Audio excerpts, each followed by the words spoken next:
The first thing we're going to cover today is the best answer to the job interview question, why should I hire you? Let's get into this.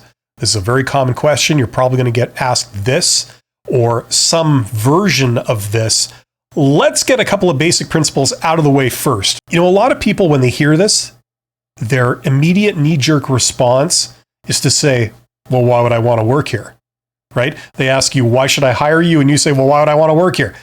Wrong. Don't say that, okay? Because what's going through the mind of the interviewer is, well, you applied for this job. I didn't ask you to come here. You applied. So obviously you want the job. So don't come down to the job and say, well, why would I even want to work here? Right? That's ridiculous. So just so you know, whether this is justified or not, that's going to be their reaction to it. So don't say that. It also comes across as quite arrogant. Okay. And even though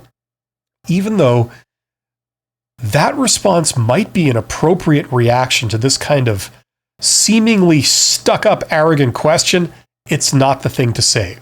The best answer is the answer that will help you pass the question and get the job. That's what we're here to do.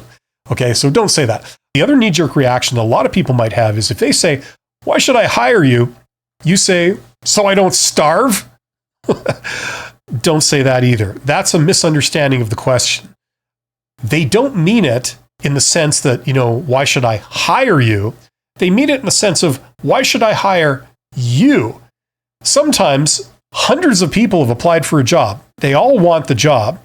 And what the interviewer is wondering is why they should select you instead of one of the other candidates that applied for it, right? So that's what they're asking. They're saying, what makes you so special that I should pick you and not someone else? So the answer to that is not, so I don't starve. Okay. So don't give that. That's a bad answer. Okay. They will not regard you favorably if you say something like that. Okay. Now, a kind of fundamental reality that everyone needs to be aware of is that humans are intrinsically self-centered and selfish. And we are all like this. And the interviewer is like this in this situation. So if they have posted a job, it's because they have a very specific need and they want to hire a very specific type of person to do this very specific thing.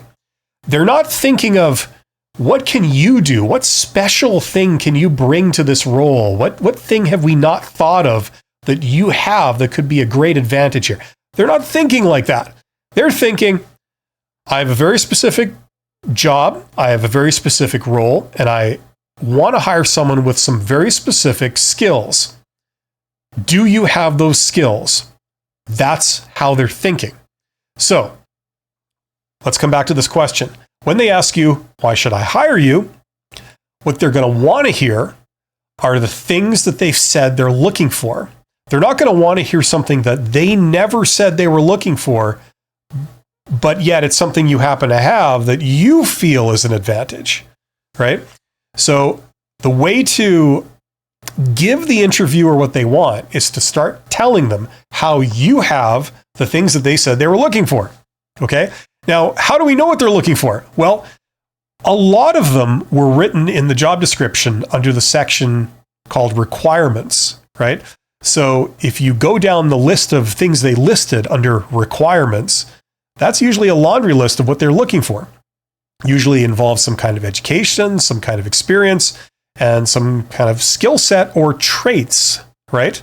So a great thing to say when they ask you this question is you start going down that list and you say, well, I have this education. Why should you hire me? Well, here's why. Number one, I got this education you said you were looking for. Number two, you said you were looking for someone with experience in this. Well, I have that. Number three, you say you're looking for someone with this particular skill. Well, I have that. And I applied it in this situation in the past that demonstrates that I have that. So as you go down this list, they're hearing all the things that they were hoping to hear in the interview. And what the conclusion that they're coming to is that, oh, you sound like a really good fit for this job. You sound like the person that we had in mind, right? So that's, in a nutshell, how you answer the question. You give them the requirements. Now, there's a couple of things I got to mention about doing this, okay? The obvious question everybody has is, well, what if I don't meet all the requirements they said they were looking for? Now, first of all, if that's you, the first thing you got to know is that you're not abnormal, okay? Most people aren't a 100% perfect fit for the requirements that they listed. One of the things that's going on behind the scenes is that they may have said that those are all requirements, but really most of them are just nice to haves. So they're not a deal breaker if you don't have it. However, what they're usually wanting to know is, okay, you might not have this one requirement that we listed, but is that going to be an issue? Is it going to be some big problem? So the way you respond to this question is that you might not have technically the exact requirement that they listed, but all you need to do is to address it and to demonstrate that it's not going to be an issue. For example, let's say they said, we're looking for someone with 5 years experience in customer service. Okay. Let's say you don't have 5 years experience. Let's say you only have 1 year experience in customer service, right? So the way you would do it is you could say, well, I have 1 year experience in customer service. And then you could maybe say something to put their mind at ease that this is not going to be an issue. So you could say something like, well, I've got 1 year experience in customer service, but in that 1 year, I have dealt with many different customer service type situations that are real tests of a customer service specialist. I've had people get upset. I've had people that were very belligerent, very, very angry about things, but I've always been able to calm people down and get them to give the organization a second chance and have them go away reasonably satisfied and somewhat content after our encounter. I've never yet encountered a situation where I haven't been able to do that. So I'm not too concerned about the customer service requirement. I think I can hold my own when it comes to that.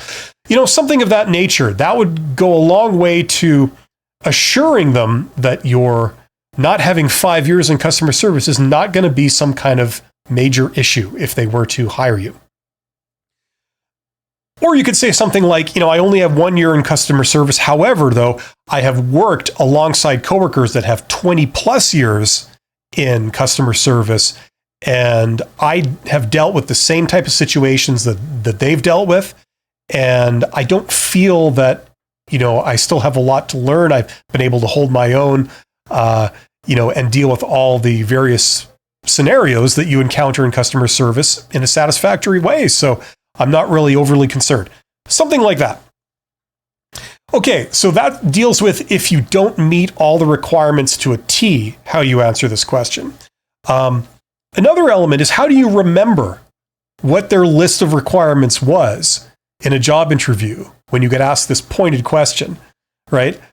Now, one thing that I actually recommend is when you go to the job interview, you're not going to come empty-handed. You're going to have several things with you. Number one, I would not use a smartphone for your notes. If you put a smartphone on the table during a job interview, there's a lot of red flags with that.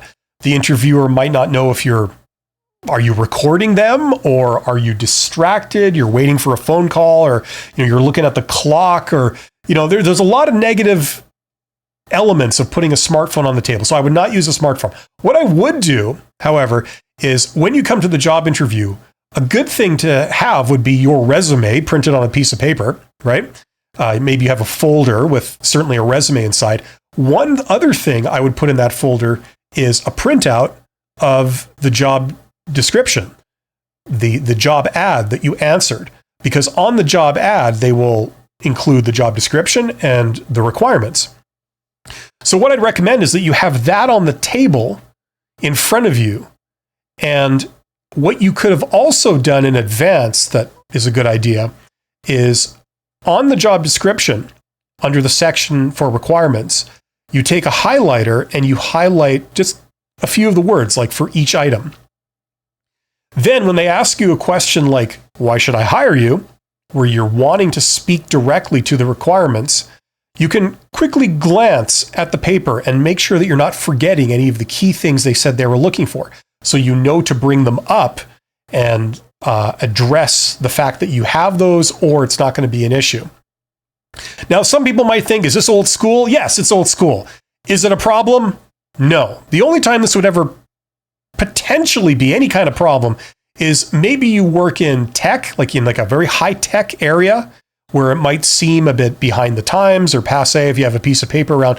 But in 99.5% of all other situations, this is not going to be a problem in this day and age. It's actually quite convenient. Also, make sure that you're not staring down at the paper the entire time. You're keeping eye contact with the interviewer, okay? So you just occasionally glance, right? But you're having a conversation and you're speaking directly to them, okay?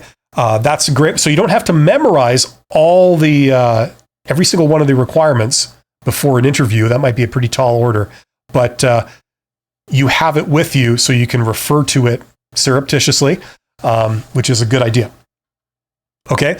Another question I've gotten regarding this is, if you answer the question, why should I hire you, by saying that all the different requirements and how you have them, or how they're not an issue, what if later in the interview they ask you another question where the answer to that later question is the fact that you have some of these requirements? You would then be repeating yourself. How do we deal with that? Well, here's the answer. You have permission to repeat yourself if it's the correct answer to the question that they're asking. For example, let's say you're a fully qualified accountant and you're going in for an interview for a job for a fully qualified accountant. They're looking for an accountant. And they ask, why should I hire you? And the first thing out of your mouth is, well, first of all, I'm a fully qualified accountant. I have my certification in accounting, right? Now, later on in the interview, let's say they ask you another question and they say, what thing have you done or do you have that you feel provides the most value for yourself as an employee? Let's say they ask you that, and you say something like, well, for a start, I'm a fully qualified accountant. I think a lot of my value derives from the fact that I have all the accounting certifications. My certifications are up to date. I'm fully qualified to perform all these different types of accounting. That's primarily where my value comes from. So it's not like there's a rule that says you've said something once in an interview, so you can't say it again. You have permission to say something again if it is indeed the right answer to the question, okay? If you've only had one job in your life, and maybe that job was a job as an accountant, you're going to be referring to that job more than once throughout the course of the interview. So it's okay, okay? As long as everybody understands that. I would not repeat the same words like a robot, but in substance, if your answer is the same answer, it's okay to say that. Maybe if you can, add another detail that you haven't mentioned previously when you're referring to that item. Okay? But it's okay to repeat yourself. You could use different ways of backing it up. You could show a bit of personality there. But that's basically how you answer this question. So if ever they ask you in a job interview, why should I hire you? And this is going to be a thing that they will pretty much almost certainly ask you in some way, shape, or form. Remember, go down the job requirements, speak to each one, say either how you have them or how you might not fully have them as stated, but it's not going to be an issue for this reason. And that's how you answer that question.